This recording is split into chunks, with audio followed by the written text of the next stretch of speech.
Let's talk about what's going to be the biggest change in Oh, 2023. Let's move on to that. The rule changes. What are the rule changes? We have a pitch timer that yep. will, this is according to the CNN report. I'm reading directly from the CNN report. A pitch Mm-hmm. timer that will limit the amount pitcher can take between pitches. They'll have 15 seconds when the bases are empty, 20 seconds when there's one runner on base. I want everyone to understand what 15 and 20 seconds is. I've got my stopwatch here, ready and go. We're going to start right now. The pitcher gets the ball. He goes to the rosin bag. That's that. The batter steps out. He adjusts his gloves, and he gets the sign. Comes to the set, and here's the pitch. 15 seconds. Okay, now there's no one on base, and here's the pitch. 20 seconds. More than enough time.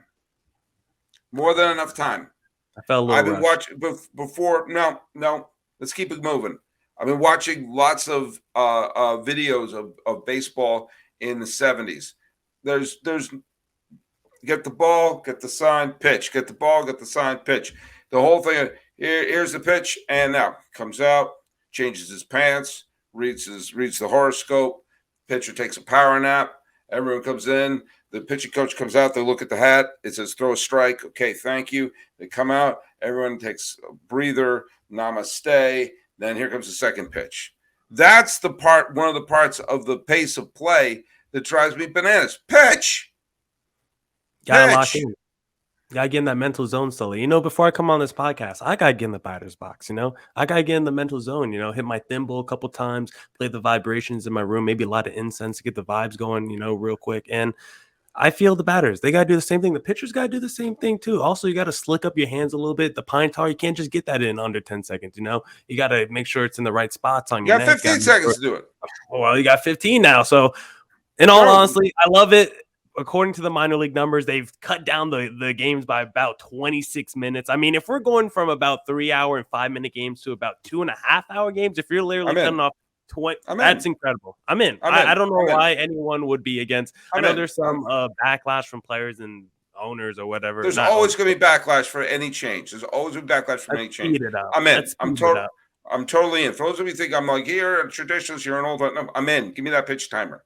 Pitch timer. Reminds me of like when you're like, oh, I'm not ready to pitch. It reminds me of that line that Lorne Michaels said about Saturday Night Live when someone asked him, how do you know when the show is ready? He said, I know it's ready when it's 11:35. It's that means we got to go. It's time to go.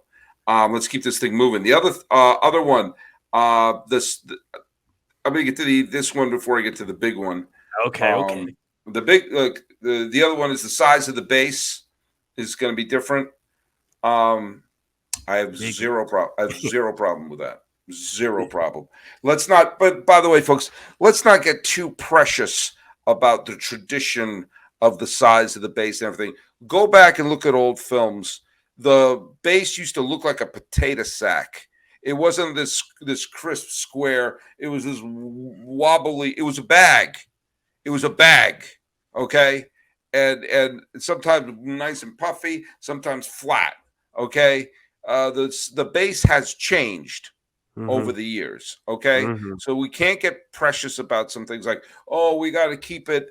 We have to keep this tradition and keep it the same. Really? Have you watched old baseball? So much has changed; it's almost unrecognizable. So no, if they want to make the base a little bigger, fine, great, let's go. I'm in. If that will get the running game back in baseball. By the way, you want to know something that takes away from the pace of play is removing the running game. Tell them. When you have a runner on first, but they're not going to steal. Nope. There's no real excitement. Again, maybe I'm old man Sully thinking about Ricky Henderson, Tim Raines, Vince Coleman, Brett Butler, all these people who were, Harold Reynolds, all these people who stole Eric Davis. When they got on base, I would go, watch him. Otis Nixon, watch him. He's going. There's great clips of Ricky Henderson getting in the minds of pitchers. It was thrilling every time Ricky, Vince Coleman, Tim Raines, Willie McGee, all those people who were great base stealers. And what I loved about Ricky and like Willie McGee and Raines, especially those three, no offense to some of the other ones, but those three, their baseball IQs were off the charts. So it wasn't just that they were fast runners; they knew how to read the pitcher. And removing that part of the game, you're literally removing speed. Speed increases the pace of play. Anyway, I'm all for that. Yeah. Are we agreement on that? I don't see an argument. Yeah, steals are an asset to the game. I don't understand why we started moving backwards in the speed department, why we thought it was safer to not send guys than to send guys. I get it. Maybe by the percentages, it's smarter to not send a guy. But guess what? If my guy gets to second base, now I got a runner in scoring position, and it just adds an extra level of excitement like you're talking about. Like the D-backs the past few years weren't a big, heavy stealing team. But this season, guys like Rojas, Jake McCarthy, the Corbin Carrolls, the Thomases, the Dalton Varsho's, the D-backs are loaded with speed right now. We're taking off at every opportunity we got. And guess what? It's creating havoc on the bases. The opposing defense, they don't know what to do. They're throwing the ball all over the field. The pitcher, he's now got to be more mindful. Okay, Rojas is on first. We got Jake McCarthy on first. Like those guys, they're going to be aggressive on the base pass. Now he's like more distracted. He's picking off. He's coming back. Like, as a fan of the D-backs team who are stealing bases more, like it's such an advantage to watch the D-backs offense now because of all the chaos that they're creating for the opponent's defense. And I just absolutely love that. And to go back on the woe is me on bases in general, like my big issue with bases is the fact that they're elevated. I feel like bases should be kind of like home plate where it's like in the ground, because I feel like it's also like a safety hazard. Like whenever I watch a guy like run down a ball to first base, and like sometimes like their running is a little bit off on their timing, and then they have to reach out for that last step to try to make it safe. And it's like sometimes they step on that base wrong and they like pull a muscle or like pull their calf. And I'm like, I think the bases are honestly like a safety hazard with how much they're raised from the ground. I'd rather them be like below the ground, like how home plate is. So that's my biggest issue with bases. Put them below the ground because I feel like they're a safety hazard. Fair enough. Okay, last one though.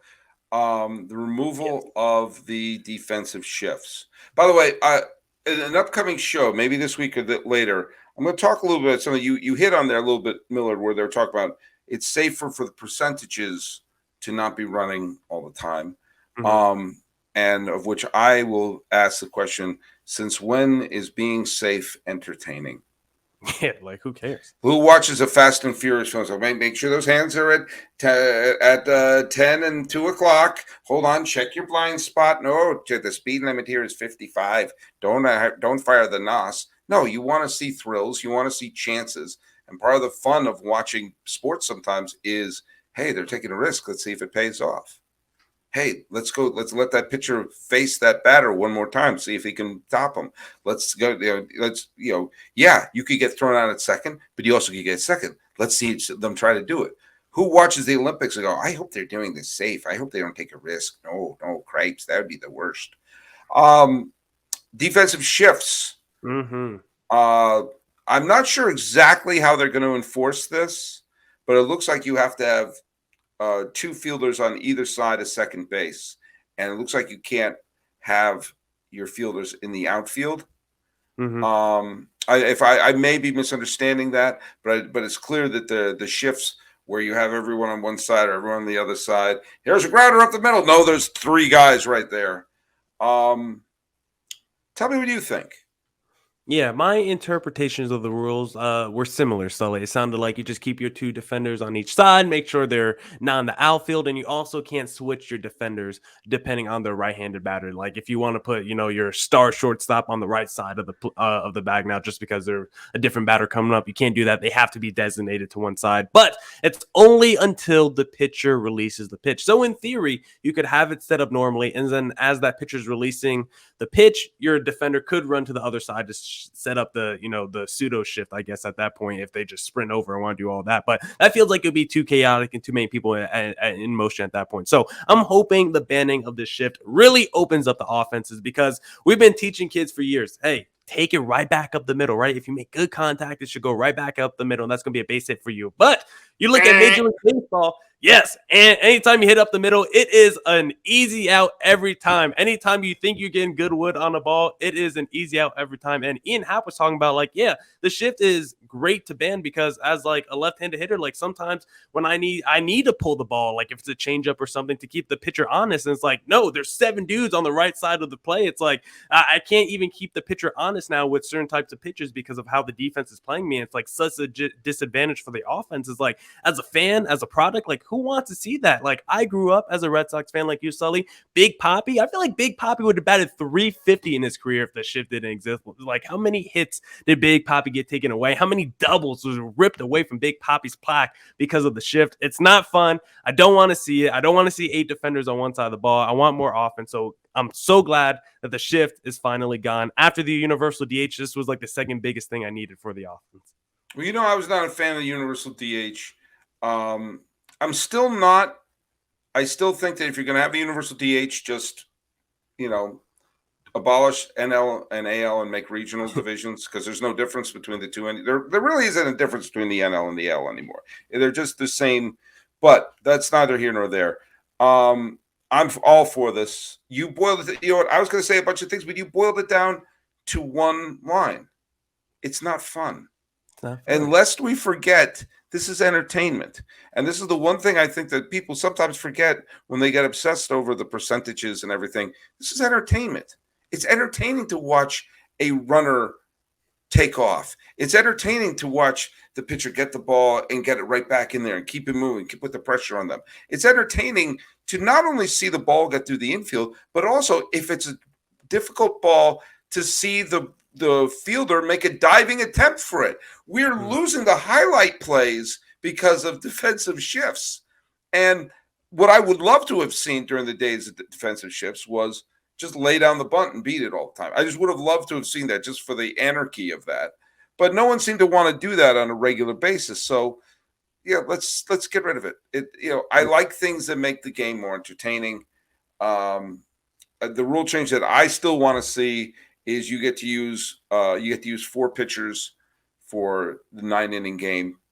You open it up after a bit. Like to me, the biggest thing to slow down the pace of play is, and I saw a couple times today, like 2 outs, nobody on. Here comes a batter batting 174 with an OPS of 200, and they're going to bring in a reliever. Why? Stop the game. Here comes the reliever. The 180 hitter strikes out, then everyone comes out. It just slows it down. It slows it down. I mean, I have lots of thoughts about that. Every aspect of the sabermetrics revolution has been designed to slow the game down. So you have to work against that. But do you know what? If we have a merging of the things that make baseball exciting and intelligent analysis, we may be on the verge of an entertainment revolution. But any entertainment revolution is going to involve Miller Thomas of Locked On Diamondbacks. Tell people where they can follow you. Yeah, follow me on Twitter at CreatorThomas24 for my personal account, or look up Locked On Diamondbacks, both Twitter and Instagram for the podcast handle. And of course, we're on YouTube, Locked On Diamondbacks on there as well, and on all your podcasting platforms.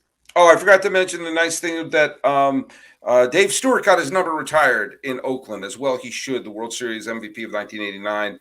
Also ALCS MVP of 1990, local product from Oakland, revived his career with the A's. Yes, they had the superstars like Rickey and Canseco and McGuire, and Eckersley, but that was Dave Stewart's team. He was the leader of that team. And even though number 34 was already retired for Raleigh Fingers, why was it still available to give to Dave Stewart? Heck, retired twice. Number 8 is retired twice for the Yankees for Bill Dickey and Yogi Berra. Things like this can happen. So I just want to throw that out there because I know lots of A's fans listen to this podcast. Hey, thanks so much for listening. Thanks so much for watching. This has been the Locked On MLB, Locked On Diamondbacks crossover here. I am your host, Paul Francis Sullivan. Please call me Sully Billard. Let's end this with a proper fist pump. Here we go, buddy. Give it right there. Give it right there. Boom.